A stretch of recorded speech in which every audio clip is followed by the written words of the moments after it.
Pessoal, hoje eu estou aqui para falar para vocês sobre 5 argumentos Nutelas contra a pena de morte.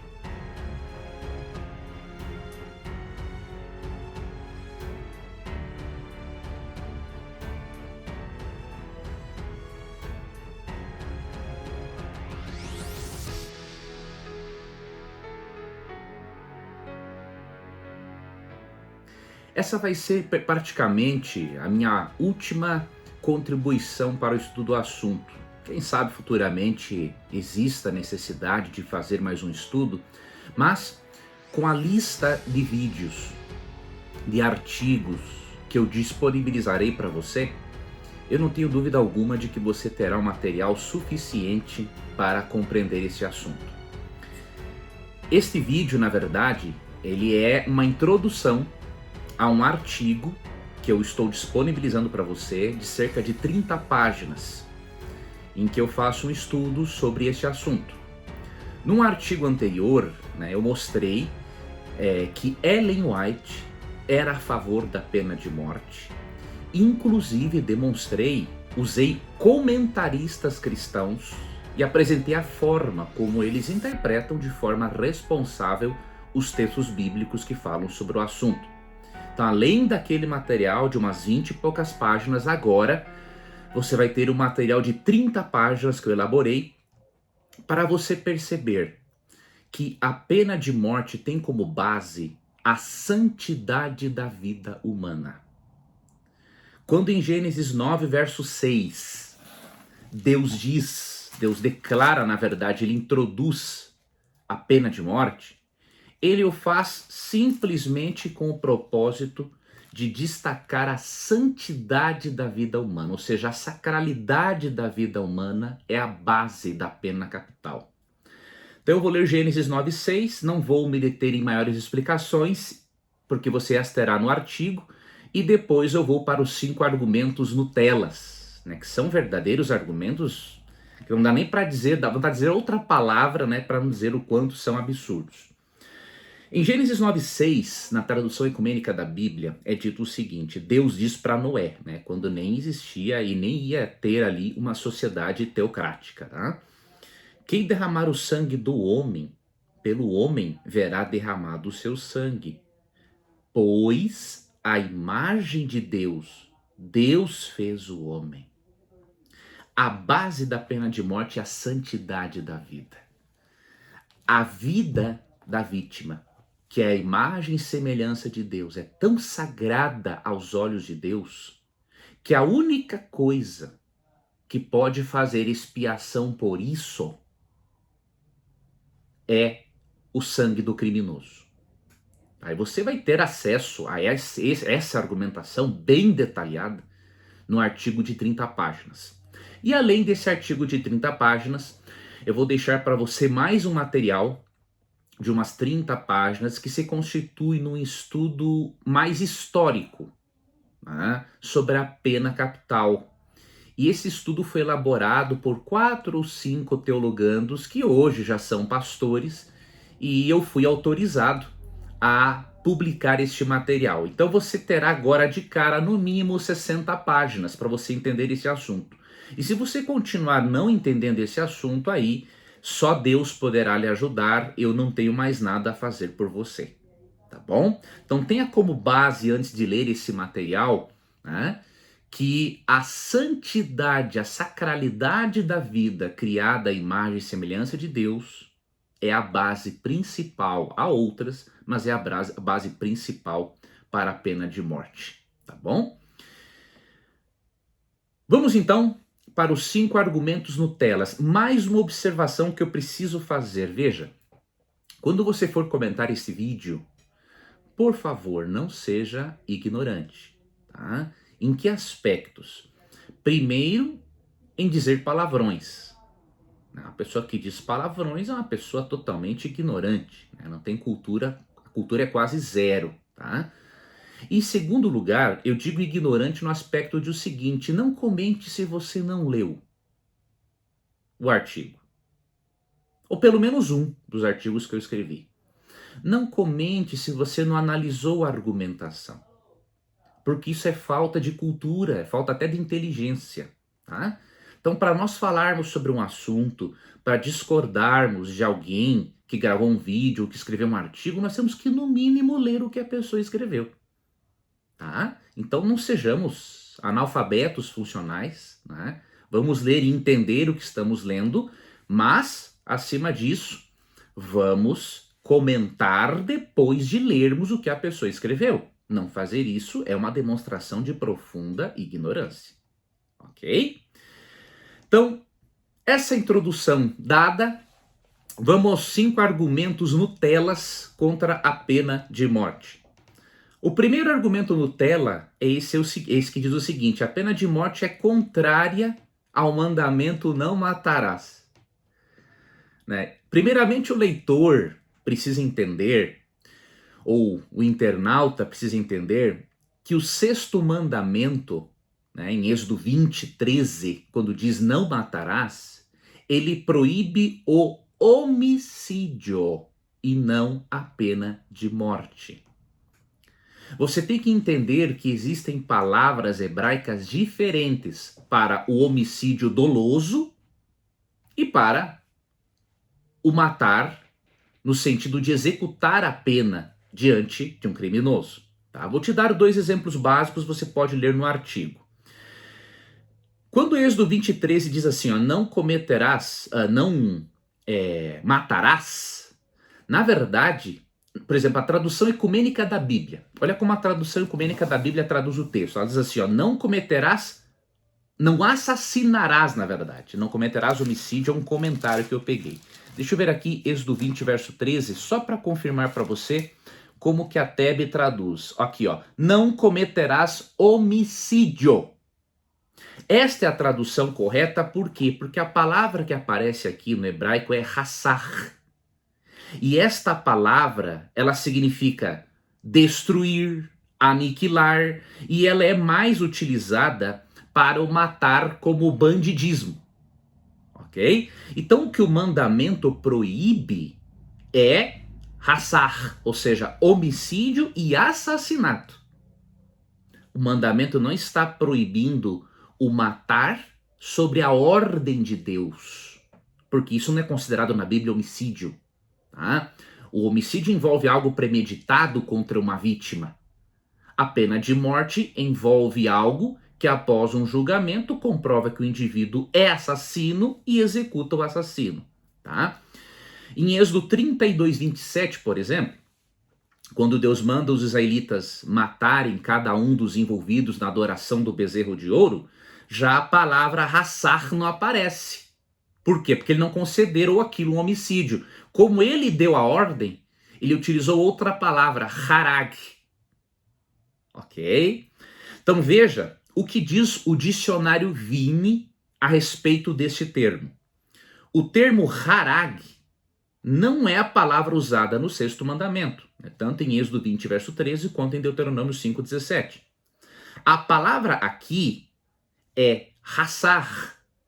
E visto que implica matar com premeditação, o mandamento é melhor traduzido por não assassinarás ou não cometerás homicídio, como fez a Tebe, né?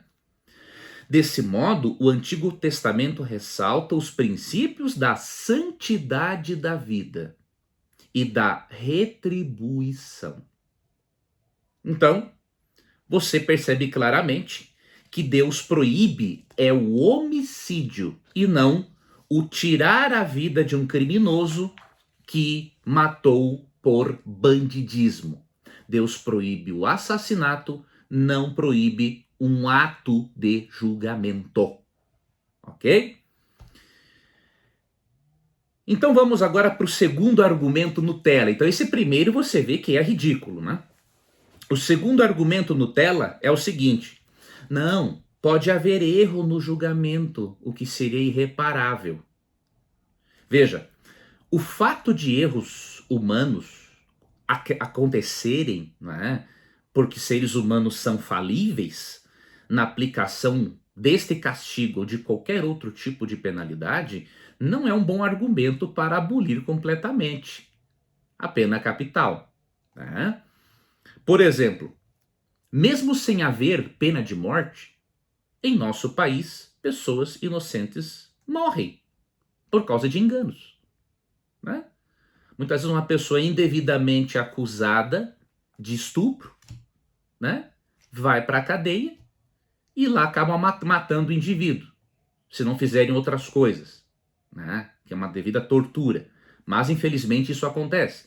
Então veja, mesmo sem haver a pena de morte, já existem erros, porque a justiça humana é falha, tá? Só que nem por isso, pela existência de falhas, vamos deixar como sociedade de julgar criminosos e colocá-los na cadeia, né? Mesmo correndo o risco de haver algum equívoco, tá? Outro detalhe, médicos também cometem erros e nem por isso vamos acabar com a medicina. Tá? Então não é um argumento para não a existência da pena de morte. Ah, porque pode acontecer um erro, então não deve se haver. Então, se é assim, não pode haver a medicina, porque acontecem erros. Não pode haver nenhum julgamento, porque também acontecem erros, e também irreparáveis. Então, é um argumento totalmente infantil. Tá? Outro detalhe, nós temos que analisar que no sistema jurídico bíblico, que deveria ser seguido, aí sim a aplicabilidade teria muito menos erros, obviamente. Em Números 35:30, o indivíduo não era condenado à pena capital de qualquer jeito. Olha o que diz o texto. Em todos os casos de homicídio, veja, em todos, o homicida só será morto depois do depoimento de várias testemunhas. Ninguém será condenado à morte com base no depoimento de uma só testemunha. Então a pena de morte, como ensinada pela Bíblia, é algo justíssimo e seguro. Se existir um erro ou outro, não é por culpa de Deus, não é por culpa de Deus ter instituído, é por culpa do ser humano. E devemos analisar o seguinte, quando Deus instituiu a pena de morte, será que ele não sabia que os seres humanos poderiam cometer erros? Ele sabia, porque ele é onisciente, mas mesmo assim ele a instituiu.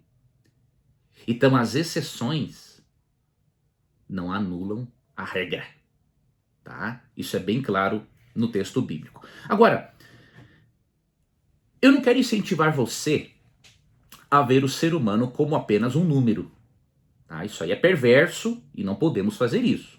Mas o detalhe é que os que argumentam contra a pena de morte, eles se utilizam de números. Então eu vou seguir a mesma linha deles para mostrar que quando eles se utilizam de números, de dados estatísticos, entre aspas, eles estão viajando também na maionese, diríamos assim. Por quê?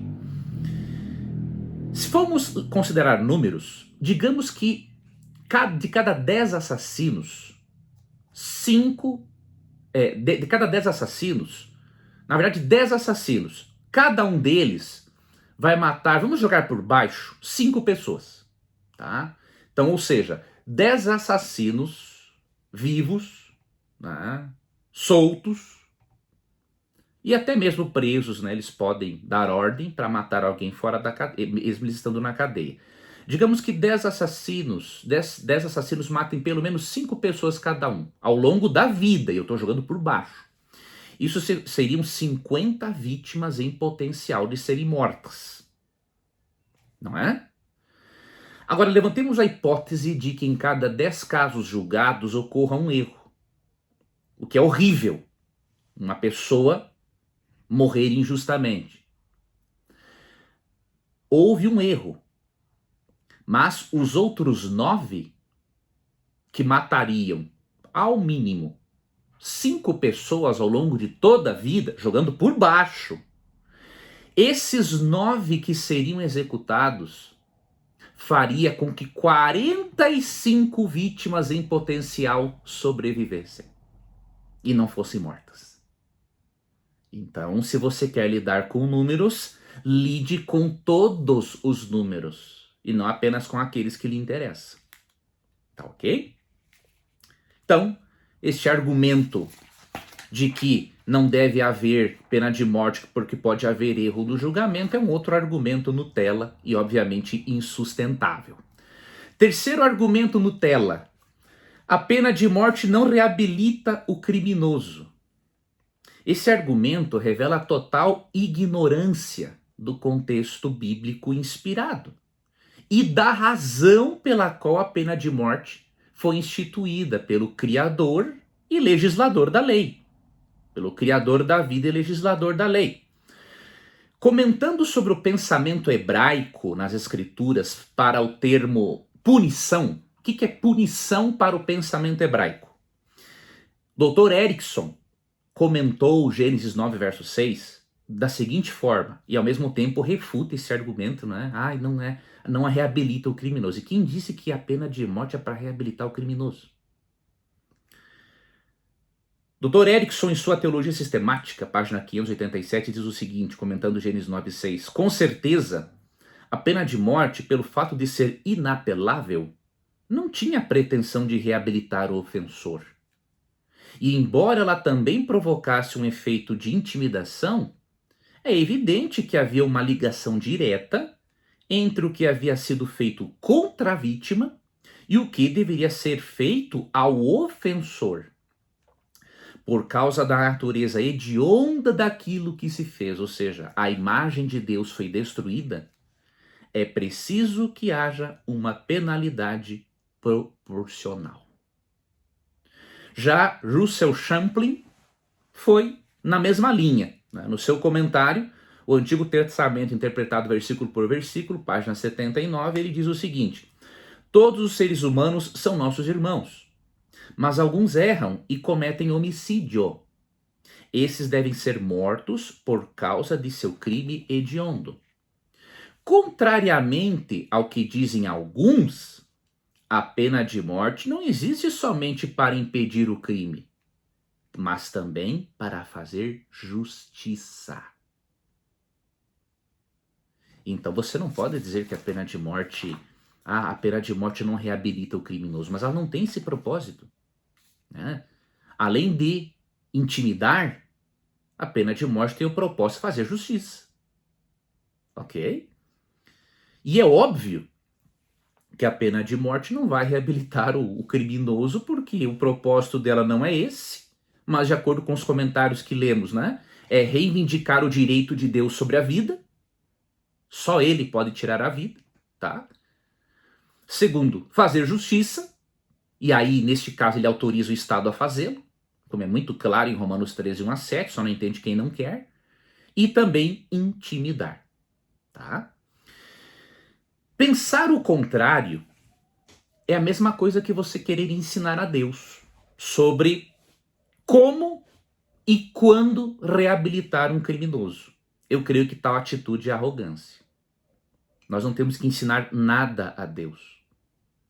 Além disso, pensar o contrário é se colocar numa posição anti-acadêmica, porque você quer interpretar o conceito de justiça como inspirado e apresentado no pensamento hebraico com base nesses conceitos de justiça ocidentais. Então você não pode fazer isso. Se você quer entender o texto bíblico, tente pensar o máximo possível de forma oriental. E o Dr. Millard Erickson, na sua Teologia Sistemática, ele apresenta um argumento avassalador para essa ideia de que a pena de morte não deve existir porque não reabilita o criminoso. O argumento é avassalador, literalmente.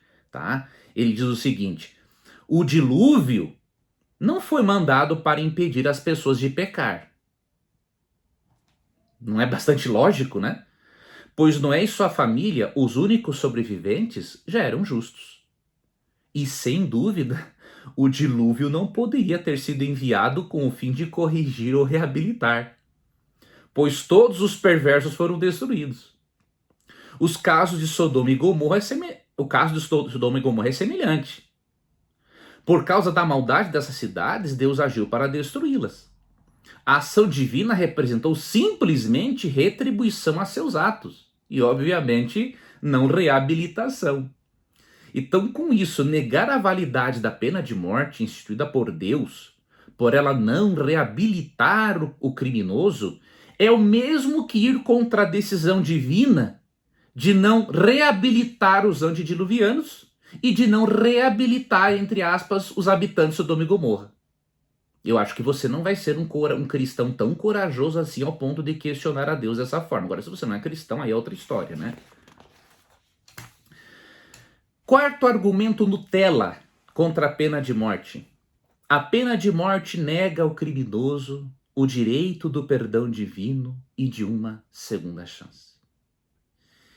Este é um outro argumento Nutella pelo seguinte: de acordo com as escrituras, a pena capital não impede o criminoso de se arrepender de seu crime e de aceitar a Cristo como seu Salvador e obter a vida eterna. Quer ver uma prova? O criminoso pendurado na cruz, em Lucas 23, 39 a 43.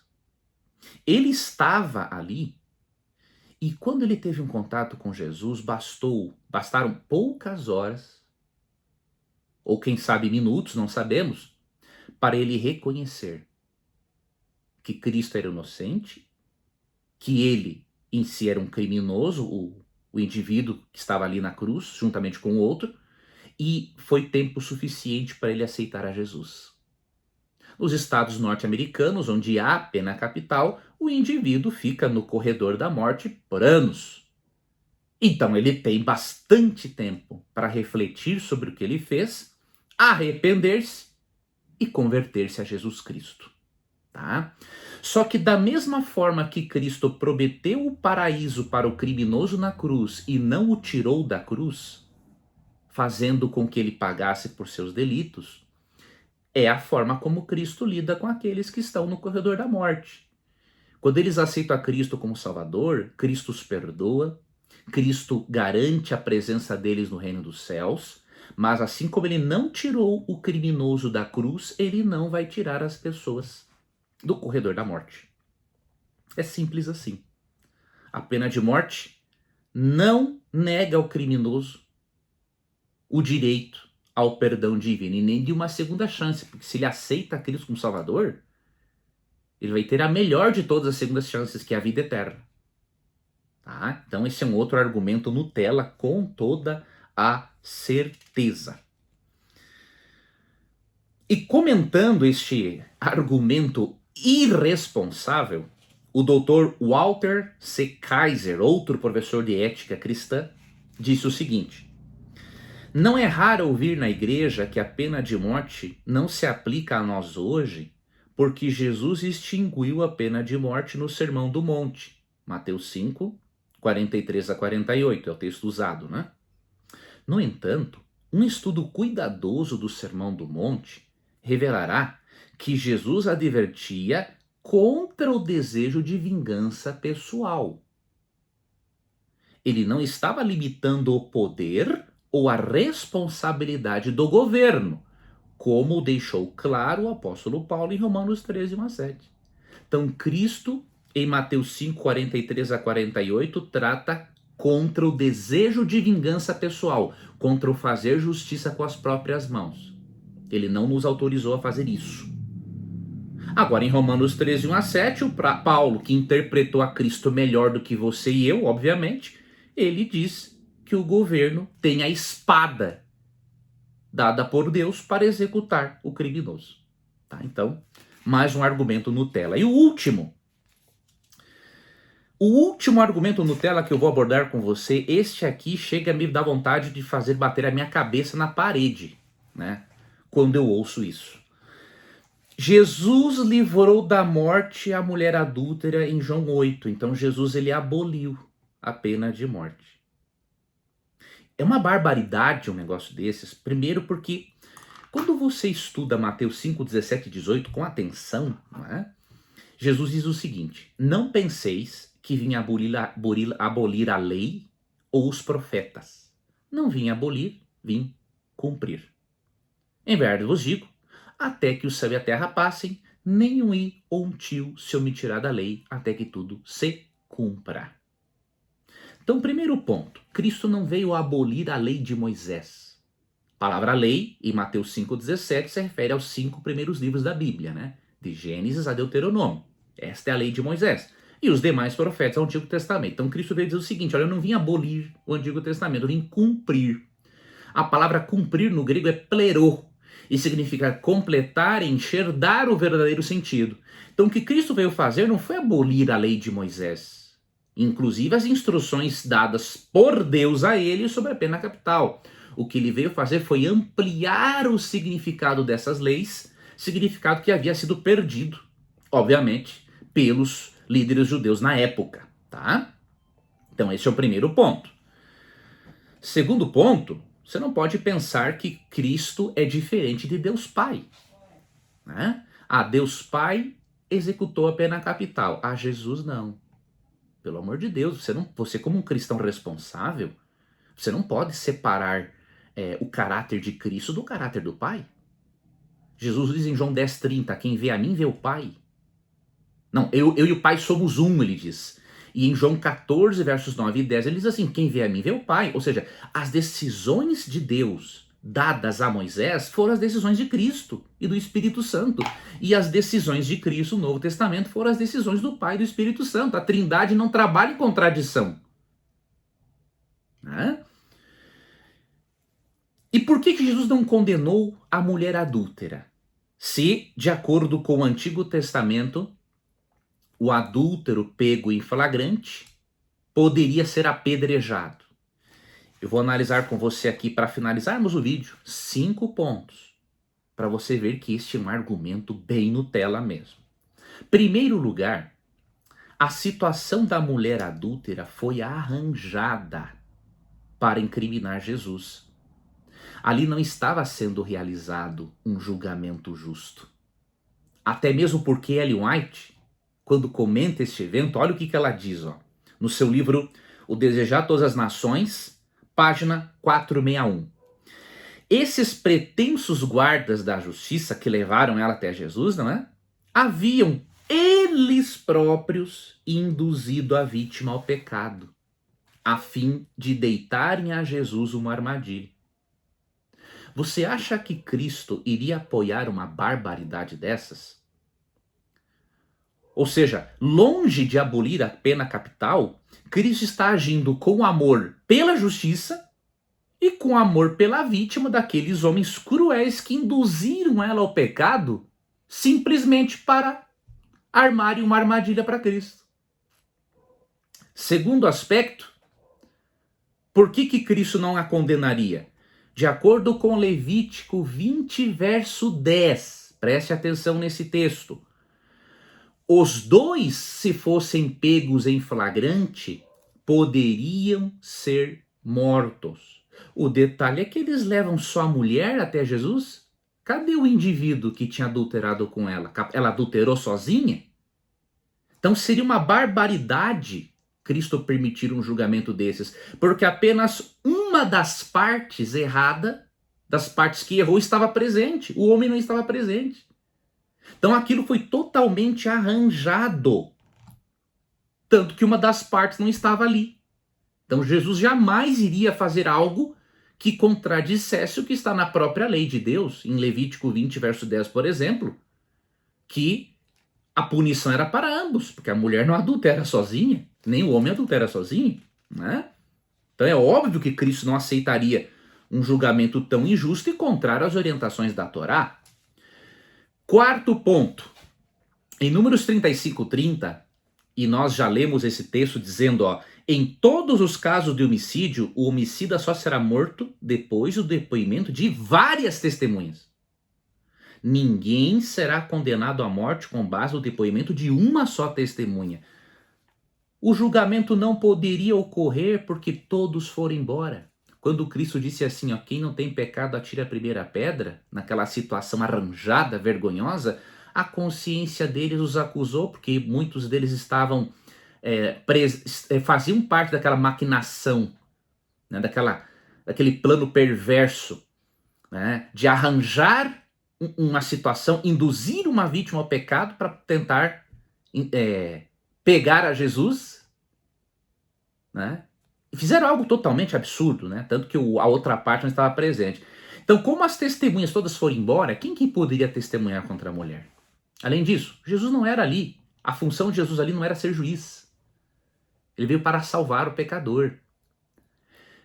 Ele começou a ser juiz. em João 5,22 diz, né, que ao Pai ninguém julga, mas ao Filho confiou todo o julgamento.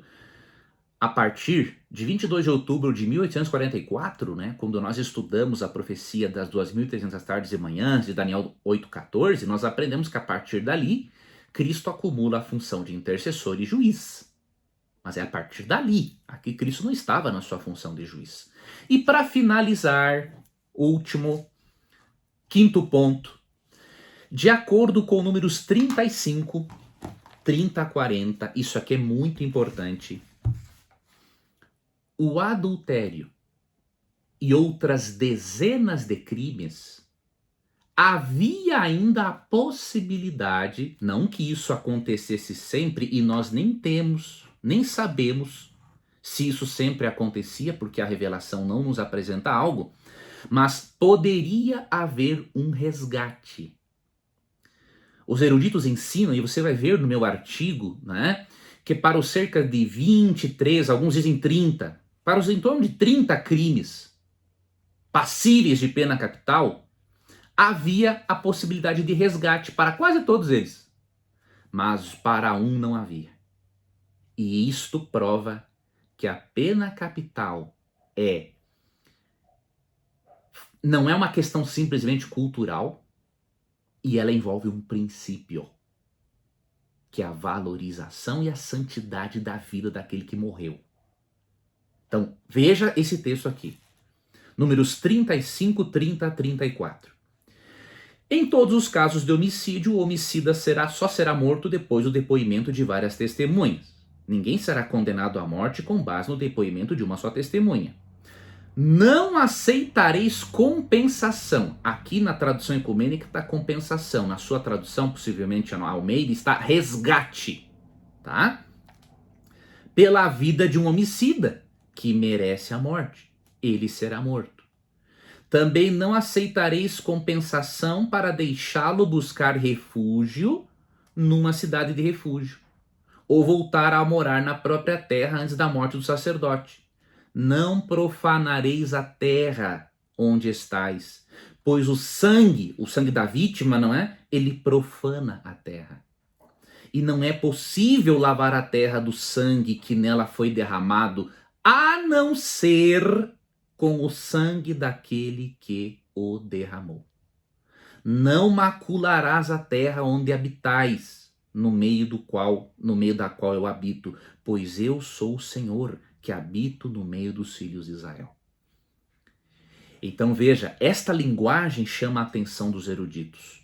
De todos os crimes, o homicídio era o único que Deus não permitia compensação ou resgate pelo crime cometido. Os demais ainda poderia haver um resgate. Então, isto prova definitivamente, não é, que esses 5 argumentos que eu apresentei para você são todos Nutelas, não é? Vêm de pessoas que não estudam a Bíblia devidamente, né? Está mais do que na hora, queridos, de aprendermos a pensarmos biblicamente, tá? Somos pecadores, somos falhos, ninguém é melhor do que ninguém, mas temos que buscar a ajuda de Deus para aprendermos a pensar biblicamente. Temos que parar de pensar conforme uma ideologia filosófica ou política. Devemos de parar de pensar e argumentar conforme os nossos gostos pessoais. Temos que pensar biblicamente, tá bom? Então esses são os 5 argumentos Nutelas, tá, contra a pena de morte. Eu espero que se alguém vier a escrever algo contra ou refutar, o faça com base bíblica e teológica, porque se você não o fizer, você vai estar se expondo. E não me importa qual seja o seu nome, se você escrever algo, né, com o intuito de refutar e você der um bola fora, eu vou expor você, tá? Porque esse aqui é um assunto sério. Este assunto sério porque envolve a santidade da vida criada à imagem e semelhança de Deus. Tá ok? Então vá na descrição do vídeo, acesse o link com o meu artigo de cerca de 30 páginas, não tenha preguiça de ler, e nesse artigo, ao final, você terá uma série de links de artigos que eu preparei sobre o assunto, uma série de vídeos e também o outro material de 30 páginas, que é um estudo mais histórico, preparado por, então, teologandos, acerca da pena de morte. O material não sobra para você entender esse assunto biblicamente, tá bom? Que Papai do Céu te guarde, um abração e até um próximo estudo.